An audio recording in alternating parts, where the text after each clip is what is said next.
அனைவருக்கும் வணக்கங்க. நம்ம இந்த பச்சை பருப்பு செடிக்கு தண்ணி விடுறதுக்காக தான் நம்ம வந்திருக்கோம். இங்கே பாருங்கள், இந்த ஹோல்ஸ் பல்பில் தண்ணி எங்கே போகிறதுன்னு பார்த்தீங்களா? ஆனால் நீங்கள் கீழே பாருங்கள், இந்த தரை ஃபுல்லாகவே தண்ணி வந்து பாயாத மாதிரியே இருக்குது. ஆனால் எவ்வளோ டிஸ்டன்ஸில் உங்களுக்கு கேமரா கொண்டு போகிறோம் பாருங்கள்.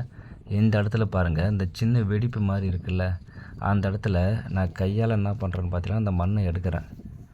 அந்த மண் எடுக்கும்போது தண்ணி பாருங்கள், அது கீழே பாய்ஞ்சிருக்கு. ஆனால் மேலோட்டமாக தண்ணி வந்து பாயாத மாதிரியே இருக்குது. அதனால தான் இந்த பச்சை பருப்பு செடிக்கு தண்ணி பாய்ச்சும் போது கவனமாக பாய்ச்சணும்.